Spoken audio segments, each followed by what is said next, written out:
Welcome to Genuine Humans, exploring the stories behind the great marketing leaders of our time and hearing how their journeys have influenced the brands they've built.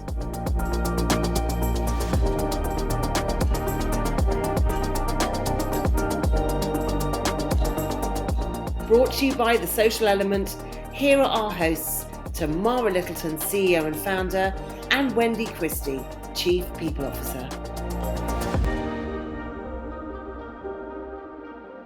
Welcome back to the Genuine Humans podcast, and I'm here with my lovely co-host, Wendy Christie. Wendy, how are you? It's post-Christmas, post-New Year. How are you doing? I know, I'm doing really well, and I'm going to keep saying Happy New Year till July, so Happy New Year. How are you? I'm doing really well. I think it's that whole thing about actually taking a break. Honestly, I tell so many people you have to take a break, you have to look after yourselves. I actually did it this time round, and I feel so much better for it. So, yeah. Good. We are joined today by Fran Theokli, who is the marketing director at Weetabix and also a very good friend of mine. And I'm so delighted that Fran is joining us. Welcome, Fran. Thank you, Tamara. I'm so chuffed to be here. Thank you for having me. And are you feeling relaxed after New Year and Christmas as well? I was feeling relaxed. I feel like I've done about 4 weeks' work in about 2 weeks, but I still hold on to the memories. We had a lovely time. Thank you. So hit the ground running. Yes. So, Fran, you've been at Weetabix for a number of years, and I want to hear all about what you do there. But before we kind of go there, could I ask you to go back in time a little bit? And how did you get to where you are now? Talk to us about your early career. Yeah, it's all a bit foggy because I'm not sure. I'd love to say I was one of those people that kind of had this kind of well-laid plan that was beautifully laid out, and I followed that exactly to the letter. And it just isn't really the case. I guess I'm probably more of a heart person than a head person, and I think that shows in the choices that I've sort of made in my career. So if I go back, not quite to the start, but back to leaving school, I studied linguistics and psychology at uni up in the north. I did actually plan, when I was thinking about where I was going to go to uni, I planned to do law at Durham University. Funnily enough, my dad was my head of sixth form, so that was a great but weird dynamic, particularly when you're that age. And I kind of was on this path to do law. I kind of went through the interviews, Durham University. My head was saying yes, and my heart was saying no. And instead, and this is a credit to my dad because he gave me the space to do this, probably against his better judgment. But I just pulled the plug and went, that isn't what I want to study. And I picked subjects, psychology and linguistics, that I was curious about, that I felt warm about, and that is probably a theme for my career choices. You know, love what you get up to, and for me, let your heart win every time. Have a little bit of head in there, but heart wins for me. So yeah, finished university, and a load of my mates packed a couple of things in a suitcase, and they went to Magaluf, I think it was, for a week's holiday, and I didn't go. And that sounds really boring and really dull, and in hindsight that probably was, but I just felt this desire to kind of nail a job down and get on with life. And they joke, because I remember them coming back from this trip all pretty jaded but with some brilliant stories. And when they left, I think I was wearing Adidas trainers and hoodies, and they came back and I was suited and booted and was going to bed at 10 o'clock at night and getting up at 6:30 to start my job, to start my career. And I started life actually at Sara Lee, who at the time had an office up in York, and they were famous at that point for kind of manufacturing and marketing double chocolate gâteaux and Death by Chocolate and all those lovely, yummy. I remember the cheesecakes. Oh, the cheesecakes. Yes, I ate many of those for breakfast, I think. And it was my first marketing gig. And within that role, it was a marketing executive role. I landed that through a temp agency. I'd walked around a few temp agencies in York, kind of going, I'd like a job in an office, I think. and I'd quite like to wear a suit. And that was pretty much it. And in that role, I got access to dealing with data, insight, internal comms. I did some retailer presentations, but thinking back, that gave me, being in that sort of role within a team, the most junior role in the team at the time, you actually get visibility to and access to loads and loads of different people, because everyone needs your help, because everyone's got presentations to do, everyone's got bags they need carried across London, and you can be the one that makes sure everything's in the bag and all of that sort of stuff. And I loved that bit because I just got to meet interesting people. I got exposed to lots of cool different things. So, and I put my hand up quite a lot, I think, looking back. I was probably quite naive, but I think quite brave at the time, going, yeah, I'll do that, thinking I'll worry later about how I'll do that, but I'll do it. So that was my Sara Lee days. And the reason I left there was they sold the license quite soon after me joining, actually, to a private company. During that time, the business came under quite a lot of pressure. It was promoting hard in the market. The price was falling out of the brand. And that's just not a sustainable way to manage the brand. And I think, yeah, quite early on, I started to get this sense of, I didn't know it was this, but the marketing mix and the importance of getting the balance right between investing in the value of the brand and getting the pricing right in market that justifies the value of the brand, too high, too low, all of that sort of stuff. And that was quite cool, seeing all of that sort of play out. So at that point, I was made redundant at 24, I think, which wasn't the plan. And as I cast my mind back to how that felt, it was pretty daunting. But I think when you're that age, and at that time, actually, back in, that would have been 2004, there isn't the same pressure, I don't think, as there is now on young people early in their career. There were plenty of jobs available. Food in particular, FMCG, was very buoyant, very dynamic. So I probably was slightly daunted, but the overriding emotion that I remember was just this enormous adrenaline to push on and do different things. So I then moved to Fox's Biscuits, who were based up in Leeds. They were founded, I think it's something like 1853. So they were steeped in tons and tons of history and heritage, which I found quite compelling from a brand perspective. They make some really delicious biscuits. So Crunch creams. Crunch creams, they're a biggie, yes. And so it was from cakes to biscuits. And what was great about biscuits, I remember thinking, was I don't need to defrost it because it's just ready and I can eat it immediately. So that was dangerous.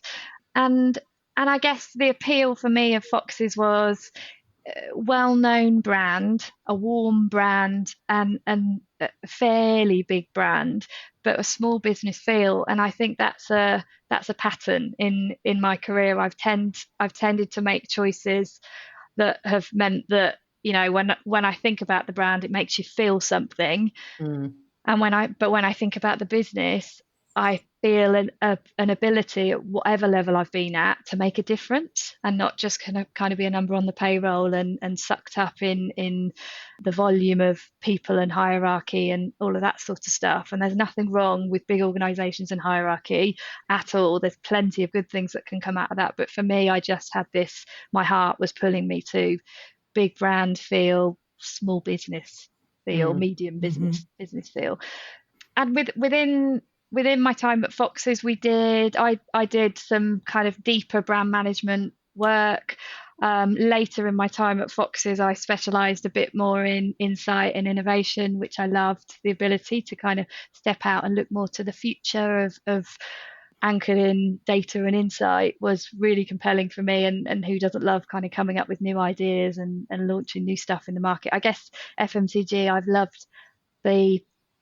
loved how tangible it feels.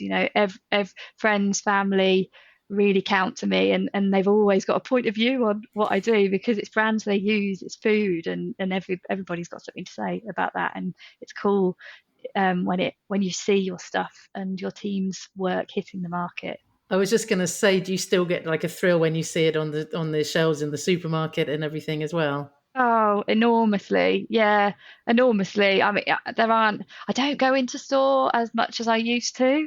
I'm definitely an online convenience girl. But when I do get into store, I was in store last week looking at some of the stuff we've just done on Weetabix in the aisle in Tesco, and I can't. I don't think there are many occasions. Maybe when my little baby girl Alessandra's crying, I get round a little bit quicker. But usually I'll divert through the dessert aisle, the biscuit aisle, the cereal aisle. It's difficult for me not to look at those things. And I've got my husband in the same habit now. Even if he's nipping to Tesco Express, which is just at the end of our drive, he always has a look at what Weetabix and Foxes are up to. That's so nice. I find myself getting diverted in the wine aisle, but I don't understand because I don't work for a wine company or anything. I'm with you there. Definitely. So yeah, so that was sort of Foxes, and I guess again something I've been lucky, I think, and I'd love to say it's a plan, but I do think it's a bit of luck. I've always had amazing bosses. I don't think I've had a bad boss, and that really counts. Yeah. My time at Foxes, I worked for an amazing lady who's a friend of mine now, and we've kind of both been at each other's weddings and seen each other have children, and not literally, I wasn't there in the birthing room with her, but we've been on that journey of life together. And for me, two things that stood out with her when I worked for her was she was just amazing at caring about her people. It wasn't an act, it was so authentic.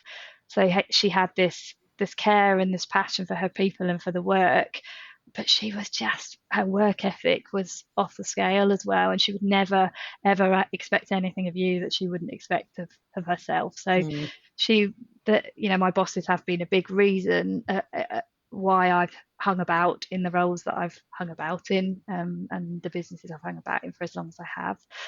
So after 4 years, I sort of felt like I was reaching the end of the road at Foxes. I was, from a personal point of view, I was probably feeling the pull of the South a little bit more. I'd loved my time up north. I lived up north.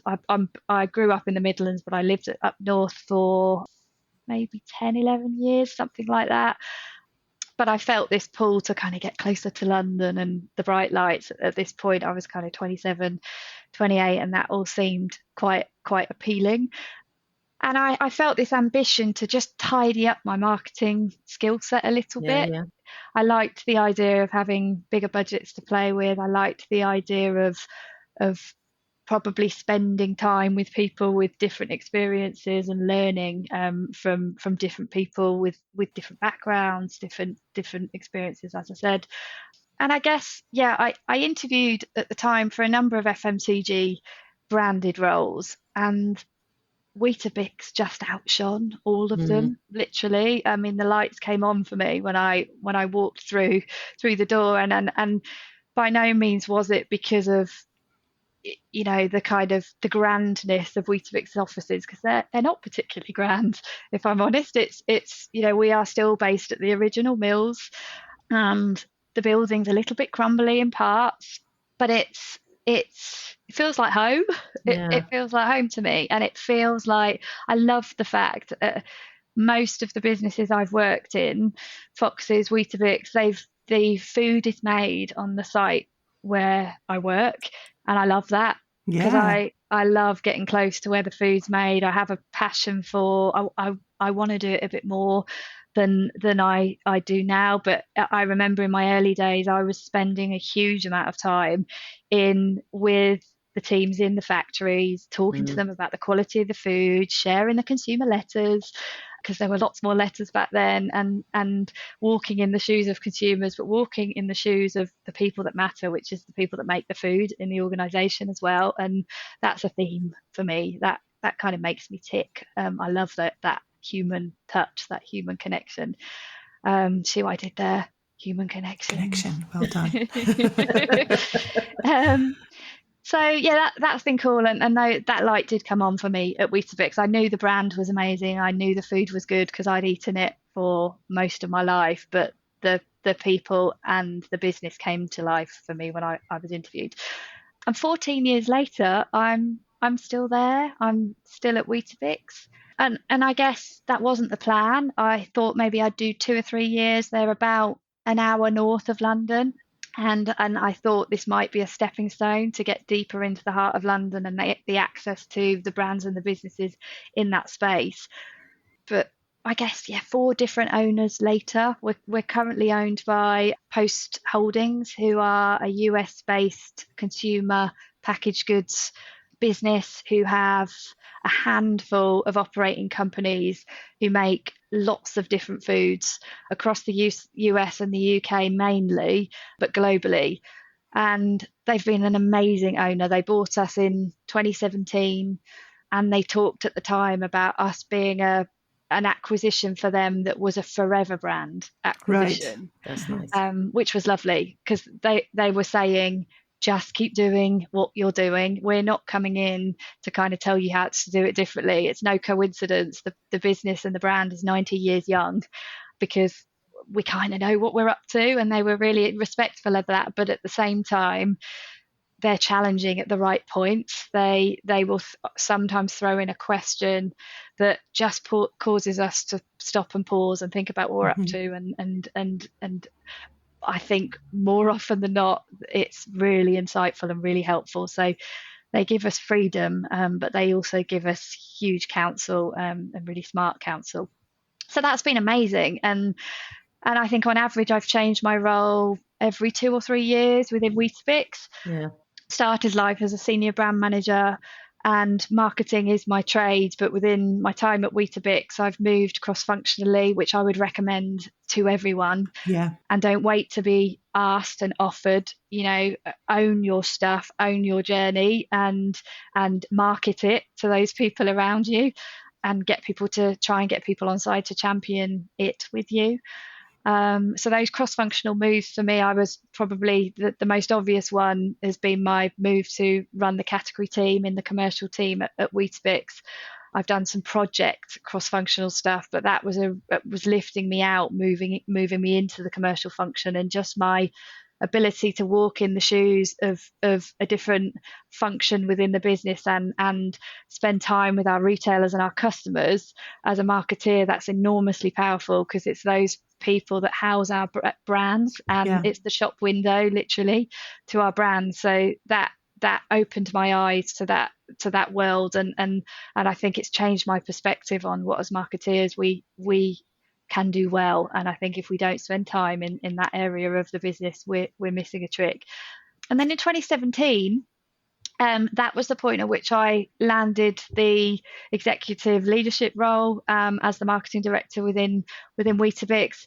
The marketing director, who had been my boss years before, Sally Abbott, she was promoted to managing director, which was enormous, because not only was she a marketeer, she's a female, absolutely killing it with her career. She's got 3 kids. She's an amazing mum, and she's an amazing leader, an amazing marketeer. So for me, that was incredibly inspiring, and that opened up the opportunity for me to step into the shoes that she'd been in. So I've been in that role for 5 years now, which has flown, actually. Feels like 5 minutes. It sounds really rewarding. And I think what you were talking about, having sort of moved across different functions, that's just growth in a different way, isn't it? And then it really enables that growth through the organisation later on. Oh, right, yeah. So, Fran, you mentioned earlier that you'd studied linguistics and psychology at university. And these were the things that made you feel warm, I think is what you said. I loved that. And I was having degree envy, because they're the subjects that I wish that I had studied at uni. So as a child, were you really interested in the way people thought, or interested in languages? Where did that come from? Yeah, I guess so. My mum was a linguist. She, I think, could speak 4 different languages. And my mum passed away, which is why I'm being a little bit vague. She passed away when I was 10, so I don't have huge memories of that. And yeah, so I guess she was really into languages. She was a brilliant communicator. She was just the life and soul of, she came into a room and it kind of lit up, and she just loved talking, which is pretty similar to me, I think. So love talking, kind of love different cultures, love diversity really, and I mean that not in kind of the en vogue kind of sense of the word, but just generally love different stuff, different people, different experiences, different going to different countries, doing different stuff. And I guess for me, linguistics and psychology was the perfect blend of all of that stuff.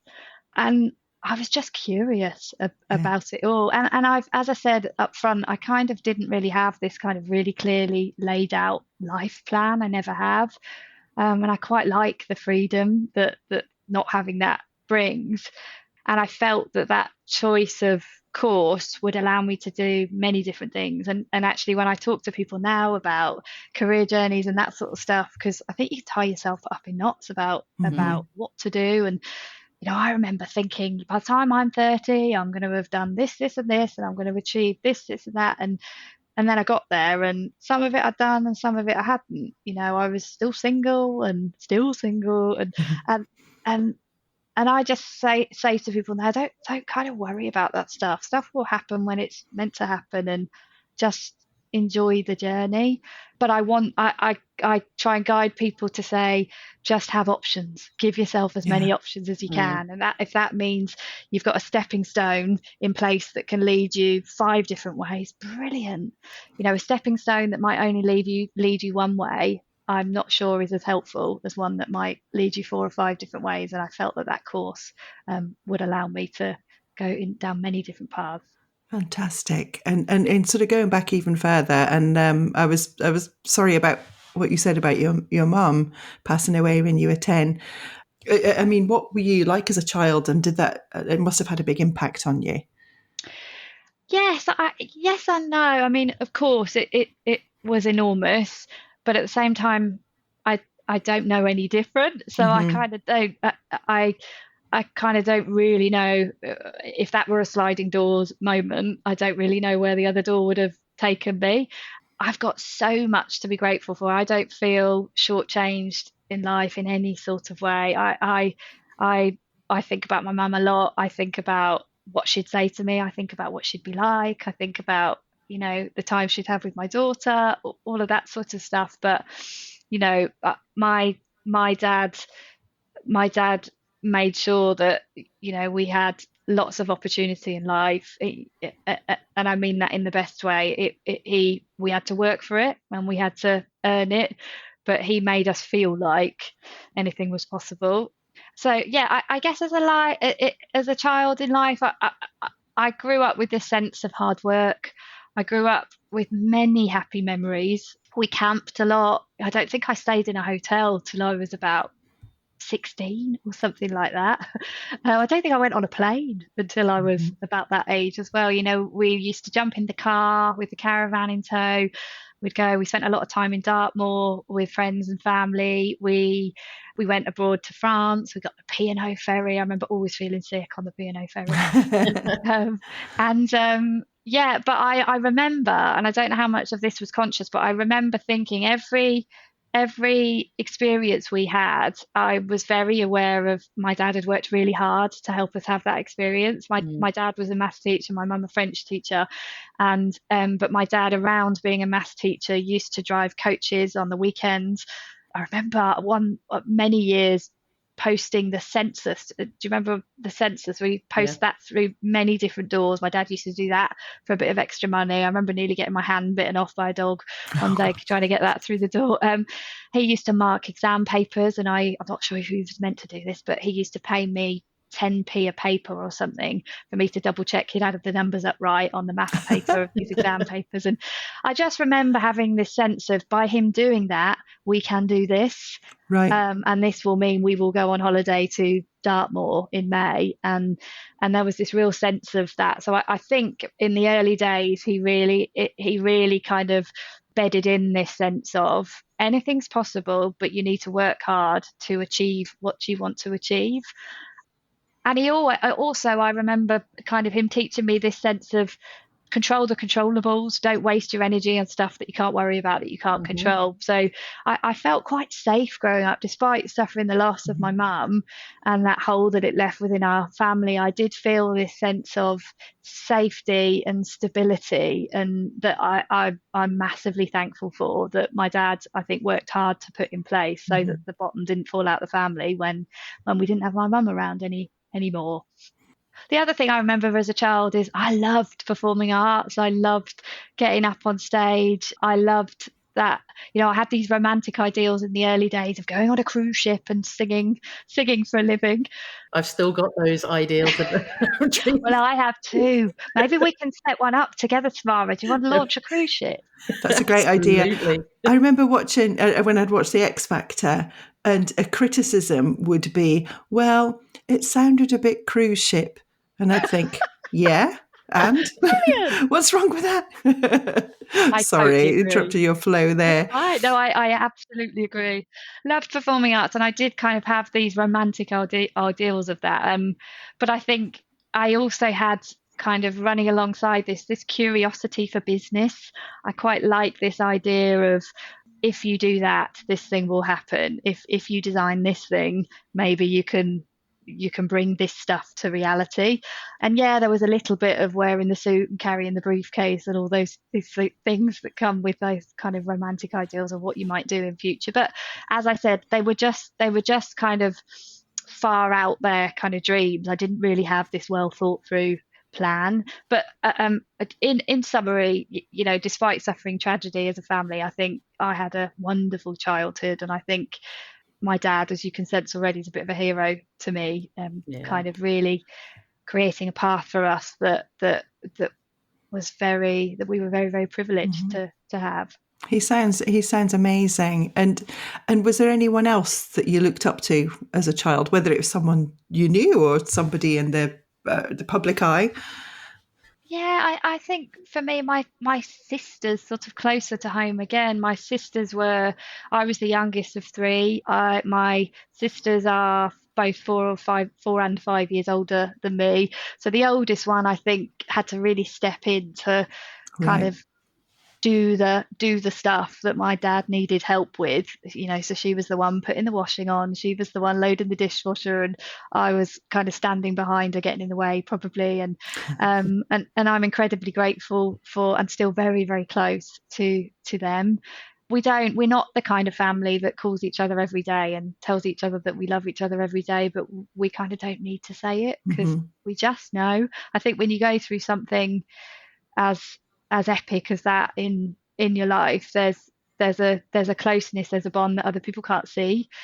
And I would say my sisters, for me, we've taken very different paths. They got married younger than I did, they had children younger than I did. Our paths are very different, but I admire them an awful lot. I probably don't tell them that enough, but I admire them a lot, because they've had a difficult time, both single parents.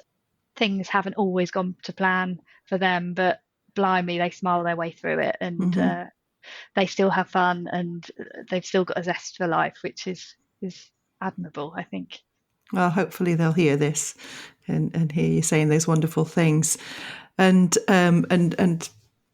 thinking as an adult and in your career, you've already mentioned a couple of the bosses that you've had who have been really helpful and inspirational by the sounds of it. Are there any other genuine humans that you feel have influenced your career or given you that support? Yeah, I mean, I feel like this could be, I could do a podcast for each of them. I think, there's a guy called Peter Burcombe that I got introduced to when probably about a year after I joined Weetabix. He's been a sales director in a previous life in a couple of FMCG businesses. He's now a kind of, I don't even know what he'd call himself. He doesn't like to call himself anything, but he's probably what you would call a leadership coach. And I've spent a lot of time with him over the years, and he's just a really straight talking guy. He's the kind of person that can really give it to you between the eyes, but you can't take offense. And I love the fact he's so straight talking. He's probably given me the most powerful feedback I've ever had in my career. And what he does brilliantly is he says it concisely, candidly, but with real clear support to drive the action around it. So I think he's somebody that I'm incredibly grateful for. He's opened my eyes to the power of managing and leading, and more emphasis on the leading. So he talks about this idea of being on it but not in it. And that's a skill I've had to work really hard, because you spend your life being told to be, or learning to be all over the kind of technical detail and the work, and then suddenly you make this leap where you go, and you don't really know when it happens, but you go, I can't do that anymore. I need to allow people the space to be in it and make the decisions, but equally I still need to have enough kind of a sense of being on it and being in control and being able to steer without doing it. So he's opened my eyes to that sort of stuff. And actually, I would say, back to the cross-functional moves, I think making that cross-functional move is where that really allows you to do that. It is best, because moving out of your trade and the thing you know how to do, where let's face it, you probably enjoy doing it, doing the stuff, because that's why you're in the jobs, that's why you've kind of made that your trade. Me stepping out and doing work that I don't know how to do, and all I can do is provide the environment to let others do it and thrive, I think really allowed me to kind of build confidence in what leadership really means, and the power of great leadership, and it's all about the people. So he was amazing at that. The other one for me is less about a person, but again, it's stepping out and just sort of giving yourself the space to think about this stuff. I did the Marketing Society Leadership Program. Oh, it's so good.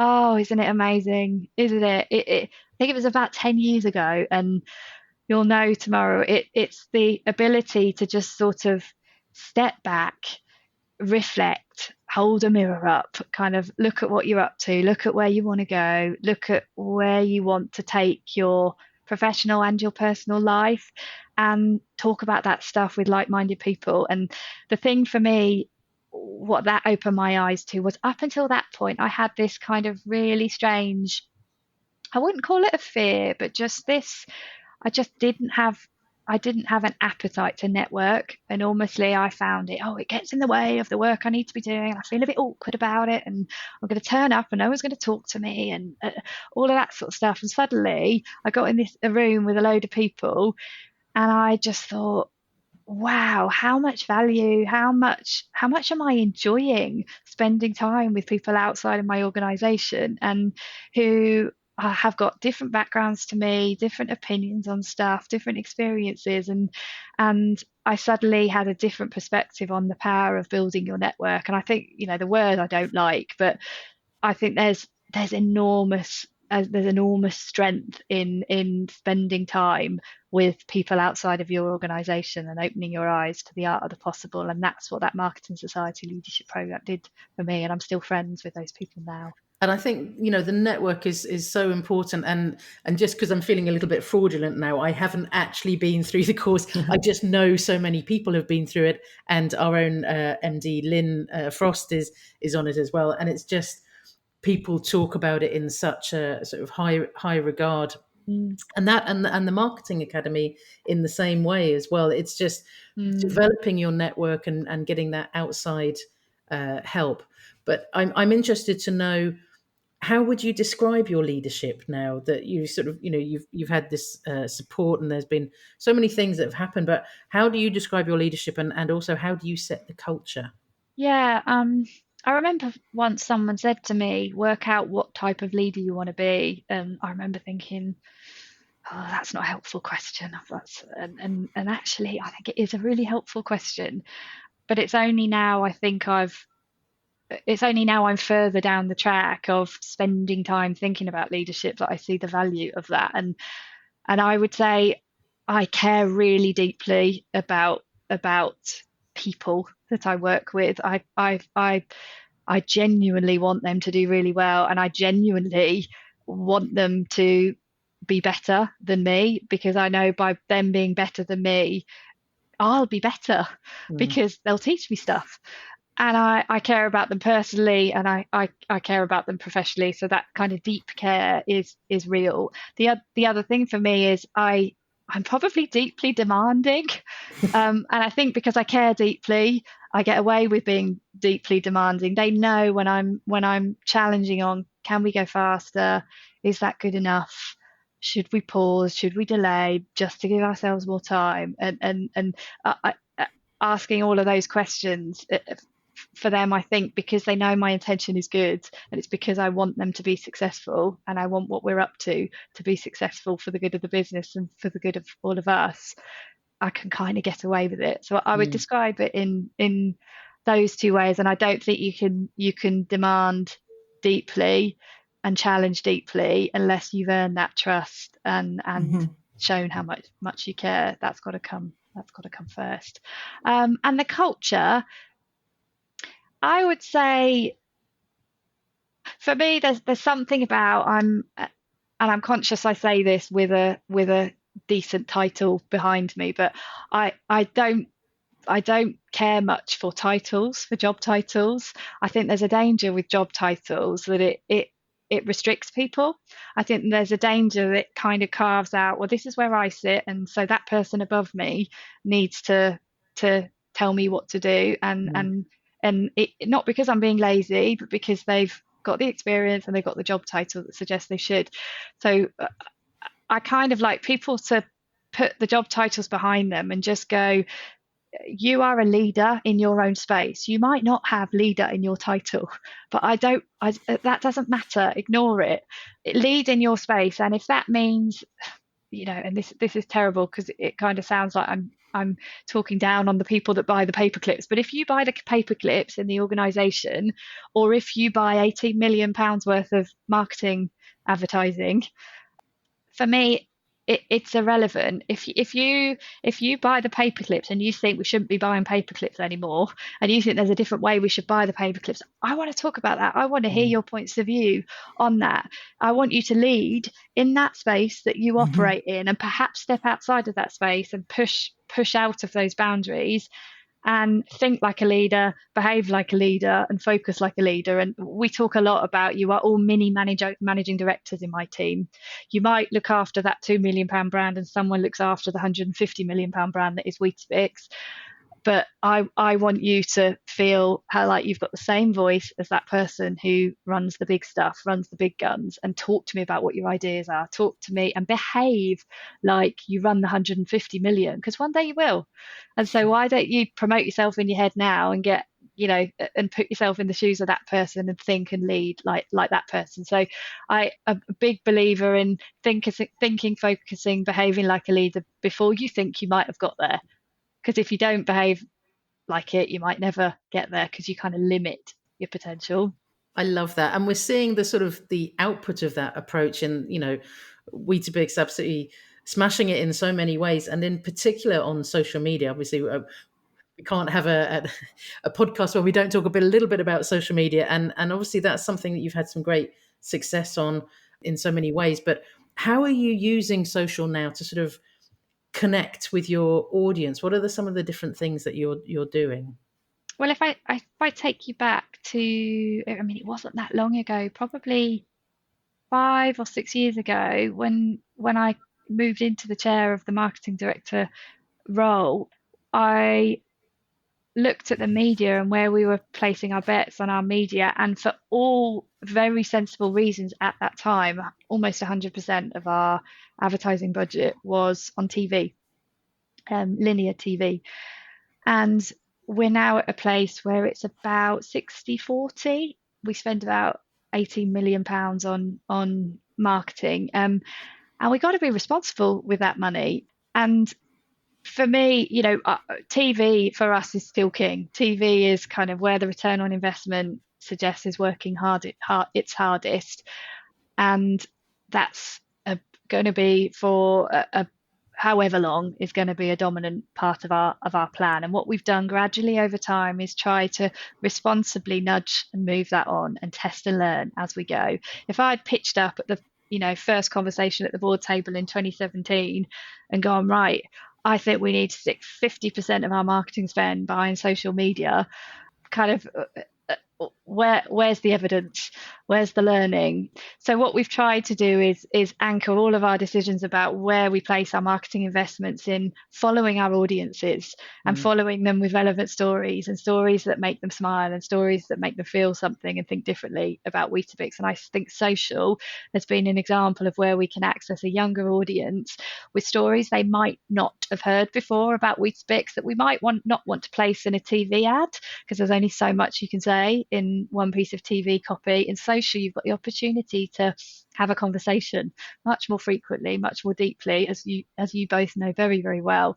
So for us, it's partly anchored in this strategy to reach younger audiences. It's partly anchored in this idea of telling people about the good stuff that Weetabix is up to, and I mean this genuinely. You know, since I've been at Weetabix, there aren't really skeletons in our closet. You know, Weetabix is a very, very wholesome business who we talk about being good citizens, and we, you know, for 10 years now, we've sourced our wheat, as an example, for Weetabix within 50 miles of our mills.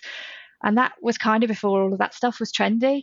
And the reason we do that is because we want to support our local farmers. It's because we want to only put the best quality wheat in our Weetabix. It's because we want to support our local environments. And you guys probably didn't know that. Not many people know that our wheat is sourced locally, and social is allowing us to pepper the conversation with stories like that make people go, that might be a reason why. Well, first of all, Weetabix is more front of mind because I've heard something that's interesting, and secondly, that might be a reason why I want to spend £2.50 on a box of Weetabix tomorrow rather than trading down into something else that might be cheaper but just might not be as wholesome, might not be as delicious as Weetabix is. The other thing we're also doing in social is talking to whoever wants to listen, our fans, about our deal with the Football Association. So that was a big thing for Weetabix when we launched that in, I think it was maybe 3 years ago. We hadn't done big scale sponsorships before, and we're still thinking about how we can really bring that to life. But one of the things we've done is obviously take it to the packaging. But the second big thing we've done is talk regularly about the stuff we're doing with the FA to get young girls in particular into football through our Weetabix Wildcat sponsorship. And clearly last year when the Lionesses won the Euros, that was an enormous opportunity for us to celebrate that with the nation and take kind of all of that good stuff and encourage good to come out of it. And so that idea of trying to get young girls to who idolise the likes of Jill Scott and give them a path through the Wildcats to kind of start their own journey into sport and football has just been hugely exciting. And I genuinely think we're just getting started on that sort of stuff. And you must have been so proud. It's kind of one of those things. We've got another client that was one of the early sponsors of the women as well in the Euros, and it's just so great when you've sort of, as a brand, invested and then, you know, they win, and it's just so good it's good for the nation, but it's lovely to have sort of backed someone from the early days. So you must have been so Absolutely. proud about that. Yeah. So I think we're going to move on now to the slightly more, I don't like to say frivolous, but perhaps there's a bit more sort of quick fire questions just to round everything off. So I'm going to let Wendy ask her first question. Thank you. So, Fran, what's your idea of a perfect weekend? It would start with a load of quality time with my 14-month-old daughter, Alessandra. And I mean quality time. I can be sitting in the playroom with her, but sitting on my phone, kind of, firing texts or whatever. For me, it's about putting the phone to one side, looking at her in the eyes, laughing with her, and my husband Zeno. So having some quality time and intimate time with them is definitely up there. On the second day, I miss those days of, there's been so many blinking train strikes going on. I feel like I've spent a lot of time at home recently, but I miss the days of hopping on a train, heading into London, maybe treating myself to a blow dry. getting someone else to wash my hair for once. I've done that for years. Maybe treating myself to a blow dry, going into Chinatown, getting some dim sum, watching a show, having some cocktails, working my way through the cocktail menu from start to finish, with my husband or friends or both. That for me is an amazing day. That sounds amazing. We're there. Slightly different question. How would you fare in a zombie apocalypse? Oh my goodness, I'd be absolutely shocking. Do you know what I'd probably do? I would probably try and wing it. I'd either act dead, or I'd slap on a load of makeup, create some bed hair, and try and pretend I was one of them, and see how long I could survive. Do a cross-functional move over to the zombies. Yes. And then my performing arts stuff might get a chance to shine again. I'm not sure it ever shone, but I'll give it a good go. Jazz hands your way out of trouble, basically. Love that. Jazz hands. That is going to be my strap line, I think, from here. Jazz hand my way out of trouble. Now, if you could tell your 18-year-old self one thing, what would it be? I'd say dance like no one's watching a bit more often. I don't know if just because I don't dance anymore. I mean, I can't remember the last time I had a good old dance. But back in the day, do you remember those moments when you're on the dance floor, in the club, like just lost in the moment, just having the best time? And I'd just do that a bit more. I'd, live in the present a bit more, not worry about the stuff that you can't control, not worry about the future, because you're at a time in your life when there isn't an enormous amount of responsibility, although you feel like there is, and just enjoy it. Let your hair down, dance like no one's watching a bit more. I love that. I'm also a bit of a fan of kitchen dancing, actually. So yes. I'm trying to teach Emma's boys the joys of my 90s raving moves, but it's not going down too well yet. But you just have to dance away. That reminds me, actually, through COVID, when we were all doing the Zoom quizzes and the Zoom calls, and I probably saw more of my friends through COVID than I had done for years, because every Saturday night we'd jump on the Zoom call, we'd treat it like a night out, we'd slap on a bit of lippy, get a cocktail in hand. I remember dancing on the table in my kitchen. My husband caught me at one point, and we lost ourselves on those Zoom calls, and it was so cool. And I just think, why don't we do that a bit more in life? Because it's really cool. It's good for the soul. Absolutely. Okay, dance more. And we've come to the end now of the podcast, but I feel like we've covered so much. But is there anything that you wished that you had been asked, or any closing thoughts from you? Yeah, thank you. It's been so lovely to be able to kind of find the space to do something like this, and you both make it so easy to have these sorts of conversations. So thank you. Maybe something for me, just because it's current, it's real for me right now. I returned from my first maternity leave. It'll be 3 months ago, just under 3 months ago, and that's hard, and I would say my confidence has been shaken as a result of that, and I'm struggling to put my finger on why. And I'm settling into kind of working mum life and all that brings. But one of the things that I didn't expect, that I have found from being out for a year, is what a privilege it is to kind of have the space to step out of the business that you're in, the work that you're in, and just reflect and reset. And coming in, on one hand, I feel shaky, but on the other hand, I feel more powerful. I feel, and not in kind of the sense of ego, but I feel like I can reset. I feel like if I'm coming back and I'm doing this, I'm really doing this. And just that idea of being able to step out, step back and go, right, these are the big things. Now I've got clarity. I feel clearer on what I'm up to.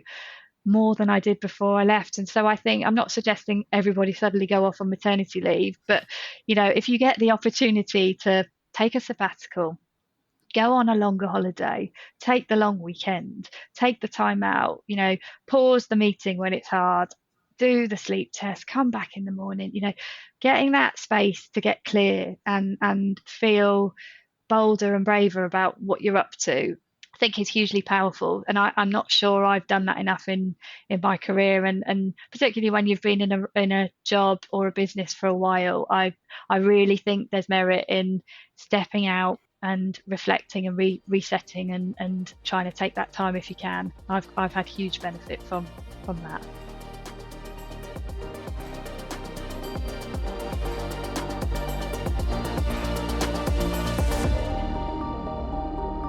You've been listening to Genuine Humans, brought to you by The Social Element. If you loved what you heard, remember to subscribe, or you can find out more at www.thesocialelement.agency.